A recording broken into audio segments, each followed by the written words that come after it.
Alors, oui, on va essayer de se poser la question. Vous allez voir que ce n'est pas évident, la demande du vin en oxygène. Alors, c'est un sujet sur lequel on travaille depuis très longtemps.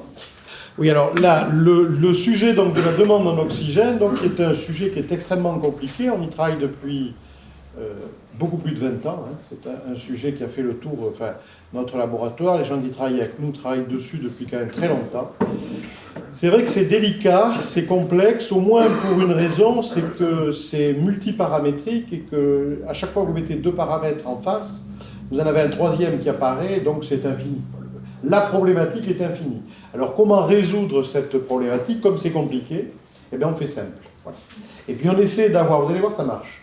Et on essaie d'avoir une vision globale d'une situation qui, quand on l'étudie de façon particulière, molécule par molécule, type de vin par type de vin, paramètre par paramètre, eh bien, on n'arrive jamais à conclure sur quelque chose qui soit vraiment utile. Alors d'abord, le premier élément, c'est l'oxygène. Pourquoi? Quoi sert l'oxygène dans le vin? Globalement, l'oxygène sert à rendre les vins de moins en moins sensibles à l'oxydation. Un vin qui n'a pas vu de traces d'oxygène dans son élaboration sera un vin très sensible et qui, malheureusement, va se dégrader très très vite. Voilà. Donc c'est au moins la première raison. C'est lui donner de la résistance à l'oxydation. Le deuxième élément qui est important, c'est stabiliser le vin. Aller vers un état de stabilité supérieur à celui qu'il avait initialement. Et initialement, généralement, ça veut dire avant l'étape d'élevage, juste après les opérations de fermentation. Alors voilà au travers d'un exemple qui est assez expressif ce qui se passe. Alors là c'est un élevage en barrique. Qu'est-ce qu'on a comparé? On a fait ce qu'on appelle du titrage potentiométrique. C'est une méthode qu'on utilise beaucoup chez nous. On dose l'ensemble des couples redox du vin. L'ensemble des couples redox, c'est essentiellement les polyphénols. C'est plus de 80% des couples redox d'un vin sec. On les dose donc d'un état initial qu'on a provoqué artificiellement. On a réduit 100% des couples redox, et puis ensuite, on obtient une courbe, comme on obtiendrait d'ailleurs une courbe de titrage des acides organiques du vin par une base, hein, et où on obtient donc le cheminement, c'est une courbe en S, où vous passez de 0%, vous passez de 100% des couples redox sous forme réduite à 100% des couples redox sous forme oxydée. L'ensemble de cette courbe doit évoluer pendant un élevage normal et un élevage oxydatif en particulier. Plus on oxyde un vin, c'est ce que vous voyez au travers de ces exemples ici, plus vous oxydez un vin, plus la courbe du titrage va vers la droite, c'est-à-dire que plus le vin mettra du temps à être oxydé. Voilà. C'est l'illustration, la démonstration de ce que je vous disais tout à l'heure, c'est-à-dire que donner de l'oxygène à un vin le rend résistant à l'oxydation. C'est un modèle de laboratoire et de dosage qui est très très bien corrélé avec la pratique. Parce que ça, vous pouvez le voir au niveau d'abord de la dégustation, puis ensuite de tout un tas d'analyses comme la teinte du vin ou la quantité de molécules oxydées. Quand on dose par exemple l'équinone totale d'un vin, on remarque que plus le vin d'abord est bien élevé, et ensuite plus le vin est élevé, et bien plus il va s'opposer à l'évolution normale d'un produit qui est la mort par petit à petit oxydation de tous ces couples redox. Et ensuite, quand tous les couples redox sont oxydés, le vin n'est plus que l'ombre de lui-même. Voilà. Donc l'objectif, c'est d'avoir le vin le plus stable pour le garder en bouteille dans son état frais et avec les qualités qu'on lui a trouvées avant la mise en bouteille le plus longtemps possible. Voilà. Alors pour les grands vins, ça peut représenter plusieurs dizaines d'années. Et pour les autres, ça peut représenter, par exemple, dans un rosé, si vous gérez bien cet oxygène, vous pouvez passer d'une durée de vie en bouteille de 6 mois jusqu'à une durée de vie de 2 ou 3 ans. Donc vous voyez, c'est très significatif, la façon dont on gère l'oxygène, qui n'est pas une question de quantité d'oxygène, mais qui est la façon dont on l'apporte, dont on le fractionne et dont on le répartit dans le vin, avec le temps qu'il a de le digérer. L'autre paramètre important dont je vous parlais, c'est la stabilité. Voilà. Alors, élever un vin, c'est le stabiliser. L'élever en conditions oxydatives, c'est aussi le stabiliser au travers de plusieurs paramètres. Au moins, qui est important, c'est la stabilité de l'équilibre colloïdal. Le vin, ça n'est pas une solution hydroalcoolique dans laquelle on a solubilisé des molécules. On le croyait il y a très longtemps. En fait, le vin, c'est plutôt un produit qui ressemble à du lait. C'est-à-dire que ce sont des molécules qui s'associent les unes aux autres. Donc, tant qu'elles sont sous la forme de molécules, elles sont solubles. Elles s'associent les unes aux autres par des forces électrostatiques, les forces de Van der Waals, les phénomènes d'attraction électrostatique.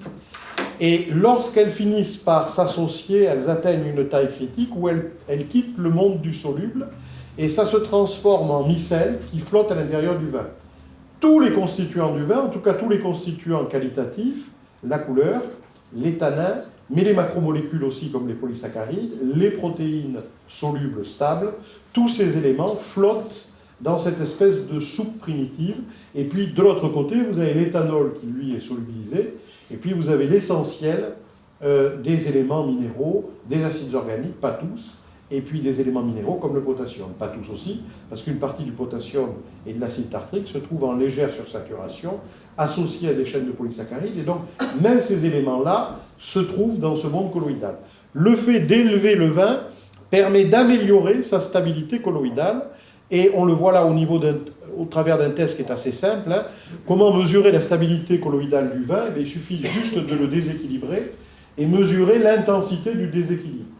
Plus le déséquilibre est faible et meilleure est donc la stabilité du vin. Donc on travaille par l'absurde, parce qu'il est très difficile de mesurer l'état colloïdal d'un vin. Par contre, ce qu'on peut mesurer, c'est l'équilibre de cet état colloïdal avec sa résistance au déséquilibre. C'est ce qu'on a mesuré dans ce test-là.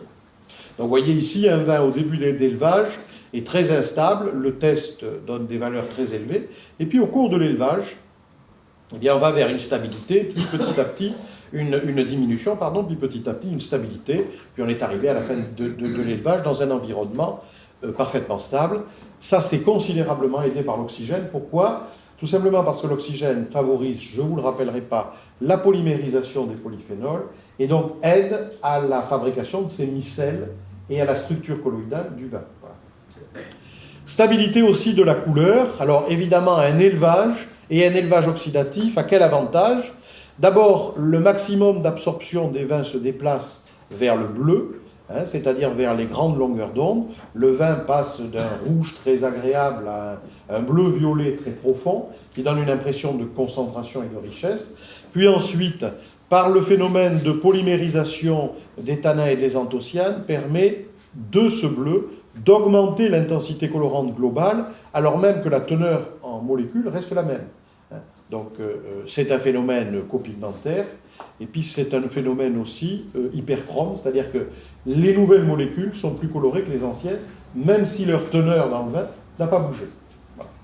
Et cette matière colorante-là, qui est obtenue pendant l'élevage, est particulièrement stable aux variations de pH, au SO2, et évidemment devient très résistante à l'oxygène et à l'oxydation. Voilà.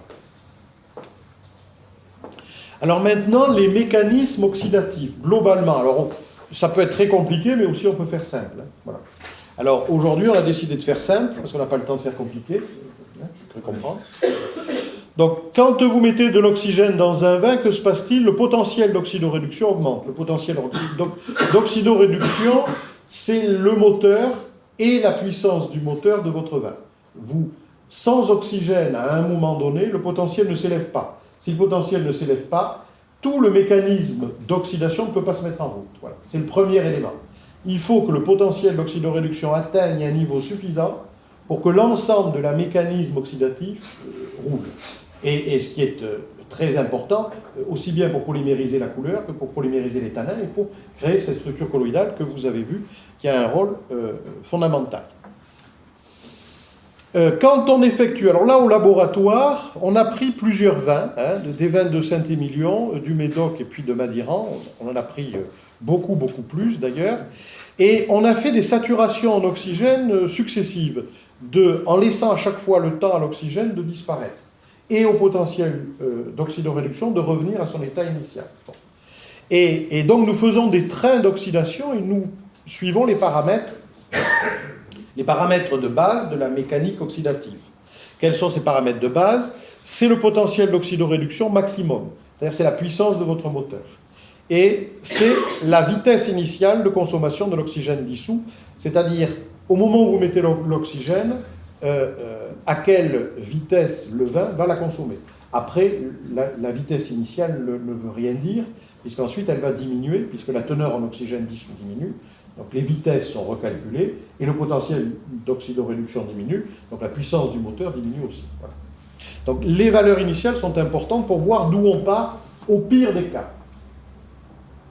Alors dans tous les cas, quels que soient les cépages, quels que soient les millésimes aussi, et les zones viticoles, plus on apporte de l'oxygène au vin, plus le potentiel d'oxydoréduction augmente, le potentiel d'oxydoréduction maximale augmente, c'est-à-dire que plus vous allez mettre de l'oxygène, et plus votre vin va devenir avide d'oxygène. Voilà. Ça se traduit aussi par une vitesse de consommation de l'oxygène qui est aussi plus rapide. À chaque fois que vous oxydez, vous allez oxyder plus rapidement que la fois précédente. Et puis, à un moment, ça s'effondre. Alors, pourquoi ça s'effondre? Et ça, c'est un point critique qui est valable quels que soient les vins. Ça s'effondre parce que les tanins se polymérisent, la structure polyphénolique se polymérise, on crée une structure colloïdale, mais qui se crée tellement vite que les micelles, ces petits éléments, ces petites structures isolées qui flottent, vont s'associer avec d'autres structures isolées qui flottent, et puis à force de flotter et de s'associer les unes aux autres, ça va faire d'énormes structures qui finissent par devenir insolubles et précipitées. Vous allez revenir vers un nouvel équilibre oxydatif, et puis vous recommencez le processus. L'astuce, c'est de toujours se situer derrière cette limite-là, c'est-à-dire dans cette zone-là. Des limites dans lesquelles on oxyde, parce que c'est indispensable, mais on n'oxyde pas trop pour ne pas entraîner de dégradation. C'est ce que parlait le précédent intervenant, c'est-à-dire le bon et le mauvais côté de l'oxydation. Voilà. Il faut toujours rester du bon côté. Alors, vous allez voir tout à l'heure comment on ne peut rester que du bon côté.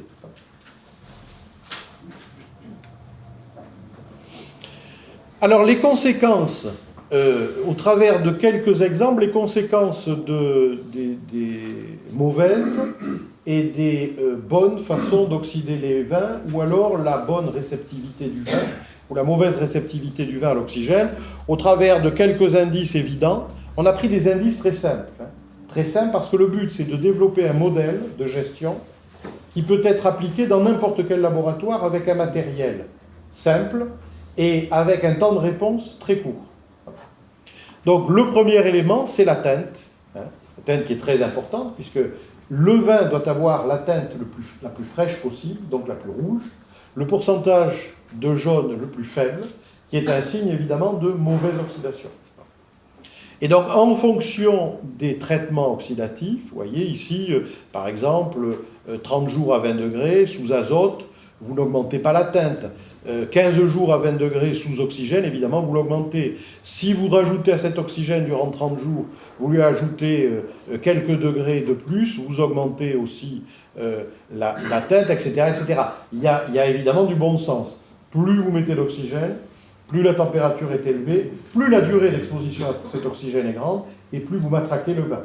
Et la teinte est une méthode très simple qui vous permet de voir si vous allez dans la bonne direction ou dans la mauvaise, qui vous dit aussi si le vin est dans un environnement plutôt calme et reposé, indication que finalement vous pouvez lui donner un peu plus d'oxygène, ou qu'il est dans une dynamique oxydative identifiée par une augmentation de la teinte. Tant que la teinte évolue, ne touchez à rien, parce que de toute façon, la mécanique oxydative est en route.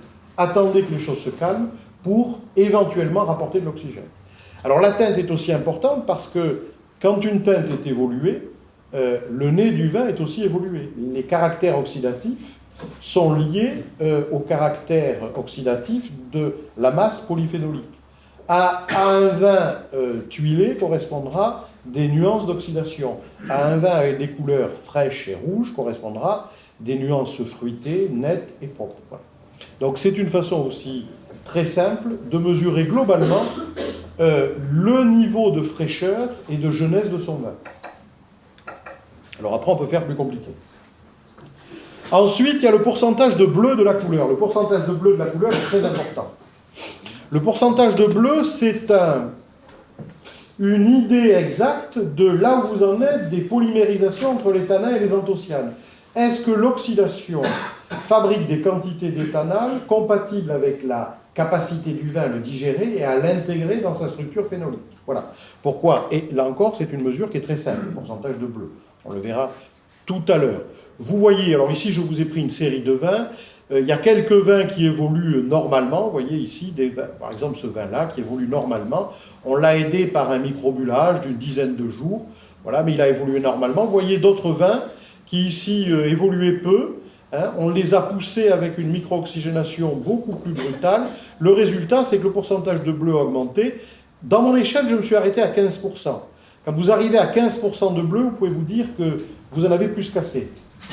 Attendez que le bleu diminue ou attendez que le bleu se stabilise pour recommencer éventuellement une autre opération oxydative.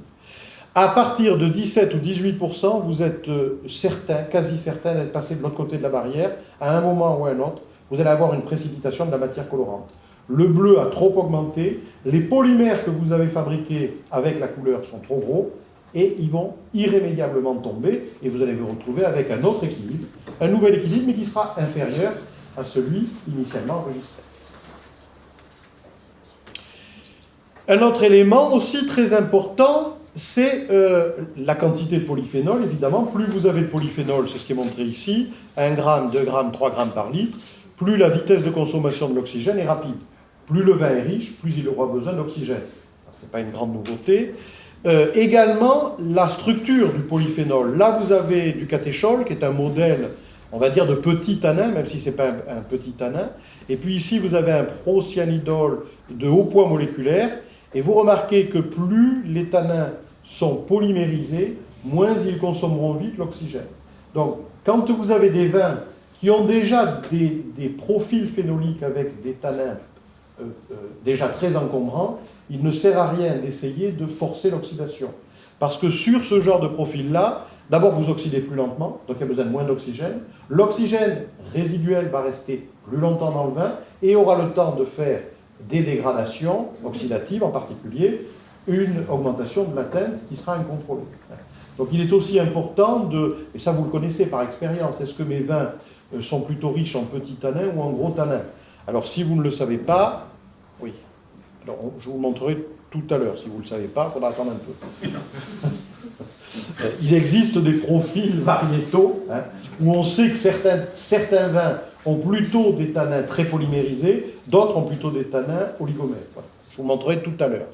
Mais le paramètre qui est très important, c'est la valeur du pH. Le pH est probablement un des indices, encore une fois très simple, un des indices qui a la main sur tous les profils oxydatifs du vin.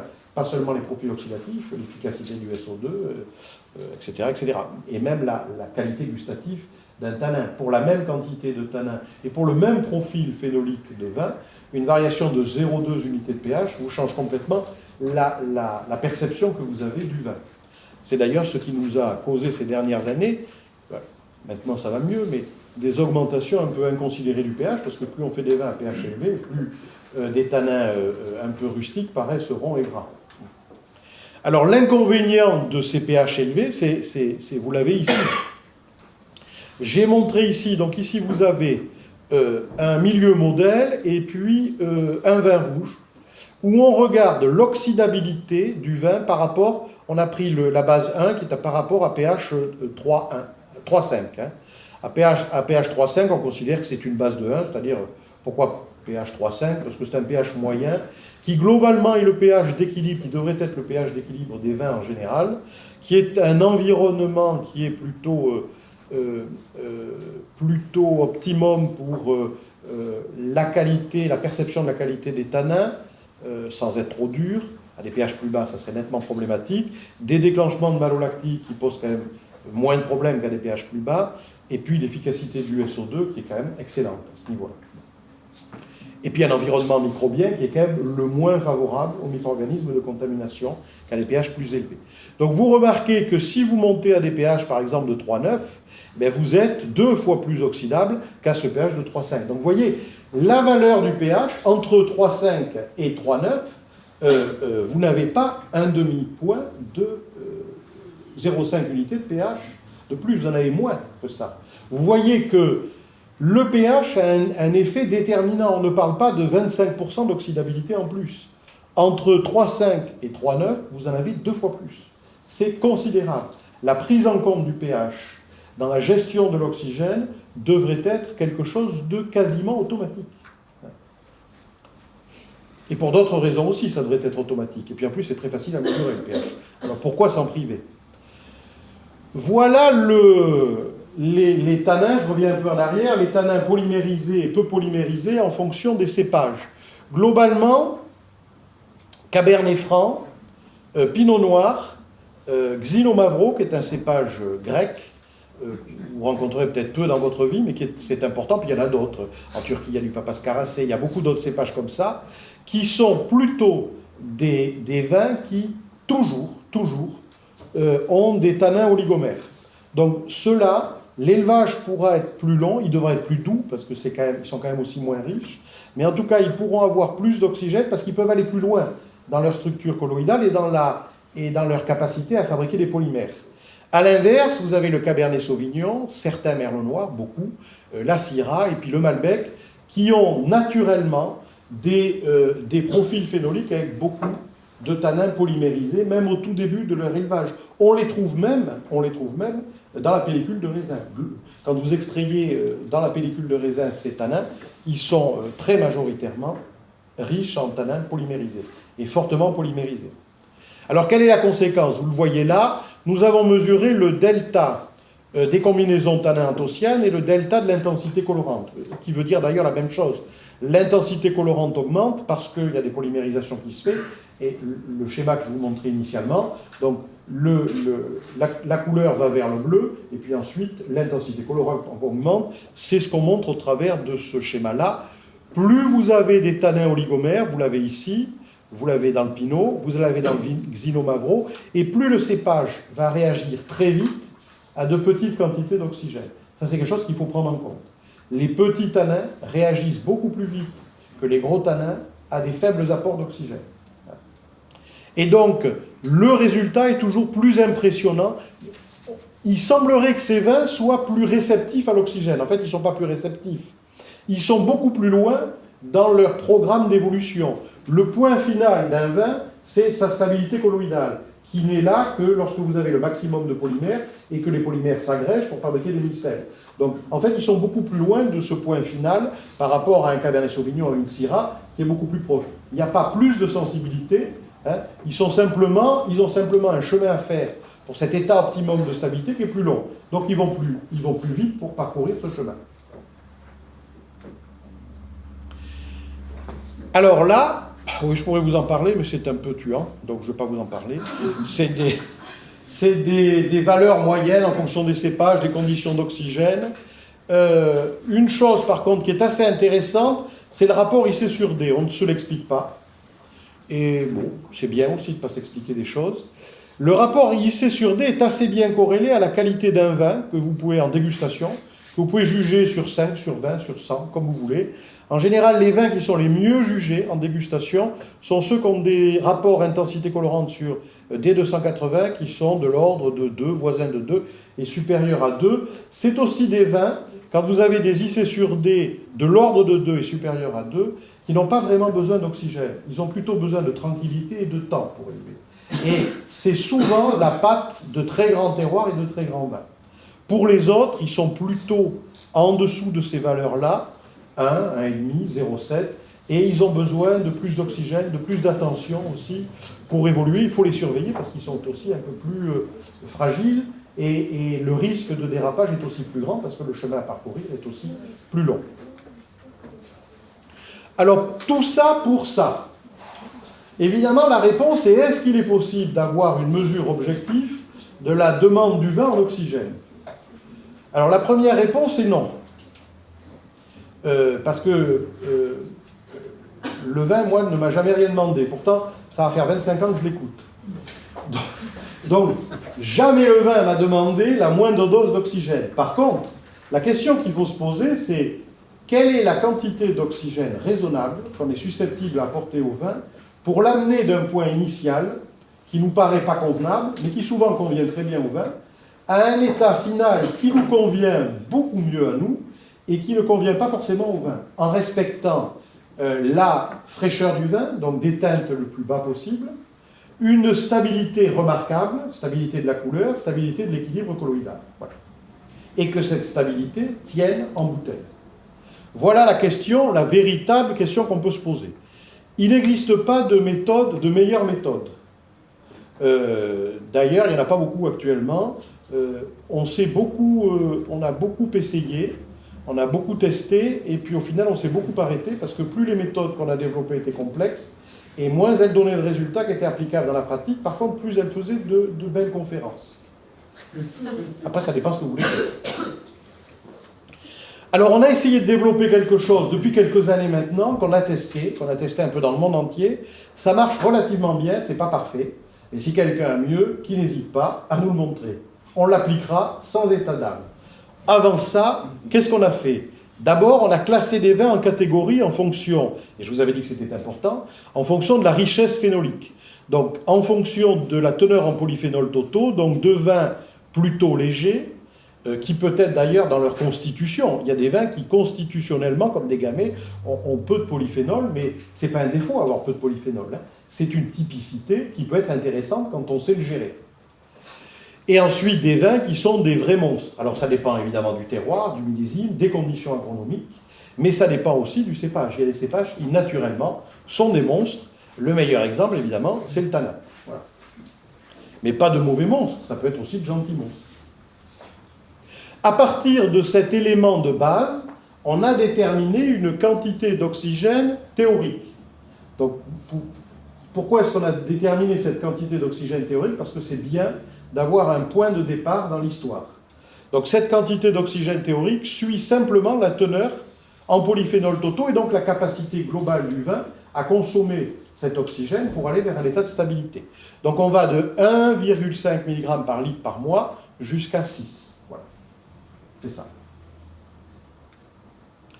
Et ensuite, quand on a dit ça, on n'a rien dit parce qu'il faut corriger cet apport d'oxygène et vous allez voir que les niveaux de correction sont énormes en fonction des paramètres dont je vous ai parlé précédemment, en restant simple et rapide dans la réponse. Parce que quand on fait de l'oxydation, vous ne pouvez pas attendre 3 jours pour avoir un résultat. Et vous ne pouvez pas développer des méthodes analytiques dont le coût est prohibitif pour un suivi qui est pratiquement toutes les semaines. Alors, quoi faire ? Eh bien, je vous l'expliquais, le pH est un élément déterminant. Vous corrigez donc cette teneur en oxygène théorique par les valeurs de pH. Si vous êtes entre 3,5 et 3,6, vous augmentez un peu la quantité d'oxygène théorique, vous pouvez en mettre un peu plus.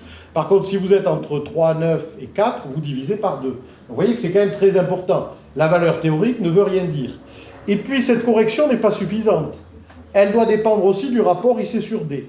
En fonction du rapport IC sur D, vous avez une plus grande ou une plus faible marge de manœuvre. Et puis ensuite, elle dépend de la teinte. Il est très important que vos vins, à la fin du processus d'élevage, gardent le plus de sa fraîcheur initiale.